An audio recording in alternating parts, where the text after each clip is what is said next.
نحمده ونصلي على رسوله الكريم اما بعد اعوذ باللہ من الشیطان الرجیم بسم اللہ الرحمن الرحیم مشکل کے راستے آسان ہو گئے، مشکل کے راستے آسان ہو گئے، دشمن یہ دیکھ کر حیران ہو گئے۔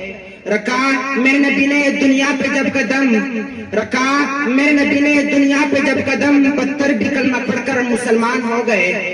جناب صدر، محترم اساتذہ کرام اور میرے عزیز سامعین، آپ کے سامنے ایک نبوی تحفہ پیش کرنا چاہتا ہوں جس کے کچھ الفاظ اس طرح ہیں۔ السلام علیکم ورحمۃ اللہ وبرکاتہ۔ آج مجھے جس موضوع پر لب کشائی کرنے کا موقع ملا ہے وہ ہے ختم نبوت۔ جناب صدر، یہ تو وہ موضوع ہے جو آج اس کے بیان کے لیے سارے دنیا کے درختوں کو قلم بنا دیا جائے، سمندر کے پانی کو روشنائی بنا دیا جائے اور زمین سے آسمان تک خاک اور آگ بنا دیا جائے، تو یہ تو گمان کیا جا سکتا ہے کہ نبوت نہیں ختم ہوا، لیکن نبوت کا اختتام اللہ تعالیٰ نے میرے نبی مصطفیٰ پر کیا ہے۔ قرآن کریم کی 70 آیات مبارکہ حضور صلی اللہ علیہ وسلم کے خاتم النبیین ہونے پر عائد و شاہد ہے۔ چنانچہ حجت الوداع کے موقع پر ایک آیات نازل ہوا ہے، اليوم اکملت لکم دینکم واتممت علیکم نعمتی ورضیت لکم الاسلام دینا، یعنی آج ہم نے آپ کے لیے ایک نئے دن کا اتمام کر دیا، آج ہم نے آپ کے لیے ایک نئے مذہب دین اسلام کا اتمام کر دیا۔ گویا یہ بشارت دی گئی ہے کہ نبوت کے ساتھ ساتھ ختم نبوت سے محمد مصطفیٰ صلی اللہ علیہ وسلم کو سرفراز کیا گیا ہے۔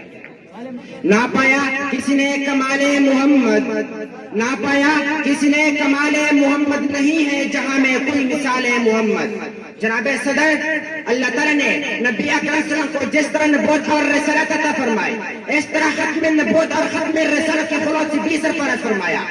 آپ ظلم نبی بھی اور خاتم النبیین بھی ہے، آپ ظلم رسول بھی اور خاتم المرسلین بھی ہے۔ صرف یہ بات نہیں کہ نبوت ختم ہو گیا اب کوئی نبی پیدا نہیں ہوگا اور رسالت ختم ہو گیا اب کوئی رسول پیدا نہیں ہوگا، بلکہ اللہ تعالیٰ نے میرے نبی پاک کے ذریعے ختم نبوت اور ختم رسالت کو تکمیل تک پہنچائی۔ اللہ تعالیٰ نے میرے نبی پاک کے ذریعے اس دنیا کے رہنمائی کے لیے خلفائے راشدین بنائے، جو کہ میرے نبی کے اندر صداقت تھی جیسے ابوبکر صدیق بن گئے، میرے نبی کے اندر عدالت تھی جیسے عمر فاروق بن گئے، میرے نبی کے اندر سخاوت تھی جیسے عثمان غنی بن گئے، اور میرے نبی کے اندر عدالت تھی جیسے عمر فاروق بن گئے۔ اب قیامت تک آنے والے انسانوں کی رہبری اور رہنمائی کے لیے ایک نیا رہنما قابل قبول ہے۔ اب ہمارے لیے میرے نبی مصطفیٰ کی رہنمائی قابل قبول ہے۔ اس طرح آپ صلی اللہ علیہ وسلم نے خود فرمایا ہے، انا خاتم النبیین لا نبی بعدی، میں آخری نبی ہوں، میرے بعد کوئی نبی نہیں آئے گا۔ اس کے باوجود اگر کوئی بھی جھوٹی نبوت کا دعویٰ کرے یا میرے نبی پاک کے خلاف بغاوت کرے تو اس کا سر تن سے جدا کرو، یا اس کا حال مسلمۃ الکذاب اور اسود عنسی جیسا ہوگا۔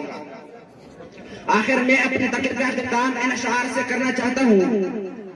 اے جنت تجھ میں حور و سور رہتے ہیں، اے جنت تجھ میں حور و سور رہتے ہیں، میں نے ماننا ضرور رہتے ہیں، میں نے ماننا ضرور رہتے ہیں، میرے دل کی توقع کر اے جنت، میرے دل میں حضور رہتے ہیں۔ والسلام۔